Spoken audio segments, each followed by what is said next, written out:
गौतम बुद्ध की कहानी, एक प्रेरणादायक यात्रा। नमस्कार दोस्तों, स्वागत है आपका हमारे चैनल पर, जहां हम आपके लिए लाते हैं प्रेरणादायक कहानियां और जीवन के महत्वपूर्ण सबक। आज हम बात करेंगे एक ऐसे महान व्यक्ति की जिन्होंने न केवल अपने समय में बल्कि आज भी लाखों लोगों के जीवन को प्रभावित किया है। जी हाँ, हम बात कर रहे हैं गौतम बुद्ध की। तो चलिए शुरू करते हैं उनकी इस अद्भुत यात्रा को। गौतम बुद्ध का जन्म 563 ईसा पूर्व में कपिलवस्तु के लुम्बिनी में हुआ था। उनका असली नाम सिद्धार्थ था और वे शाक्य वंश के राजा शुद्धोधन के पुत्र थे। सिद्धार्थ बचपन से ही बहुत ही संवेदनशील और दयालु थे। बचपन में ही सिद्धार्थ को यह महसूस हुआ कि दुनिया में दुख, पीड़ा, बुढ़ापा और मृत्यु जैसी समस्याएं हैं। इन्हीं समस्याओं ने उन्हें जीवन के असली अर्थ की तलाश में प्रेरित किया।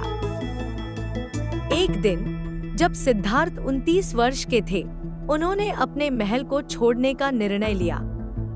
उन्होंने राजसी सुख सुविधाओं को त्याग कर संन्यास धारण किया। उन्होंने कठोर तपस्या की, ध्यान लगाया और जीवन के सत्य की खोज में लगे रहे। कई वर्षों की तपस्या और ध्यान के बाद बोधगया में बोधि वृक्ष के नीचे उन्हें ज्ञान की प्राप्ति हुई।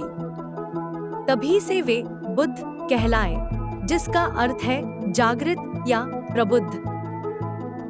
बुद्ध ने अपने ज्ञान को साझा करने का निर्णय लिया और अपने शिष्यों को धर्म का पाठ पढ़ाना शुरू किया। उन्होंने 4 आर्य सत्य और अष्टांगिक मार्ग की शिक्षा दी।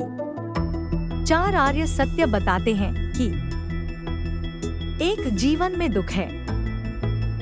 2. दुख का कारण तृष्णा है। 3. तृष्णा का निवारण संभव है। 4. तृष्णा के निवारण का मार्ग अष्टांगिक मार्ग है। अष्टांगिक मार्ग में सम्यक दृष्टि, सम्यक संकल्प, सम्यक वाणी, सम्यक कर्म, सम्यक आजीविका, सम्यक प्रयास, सम्यक स्मृति और सम्यक समाधि शामिल है।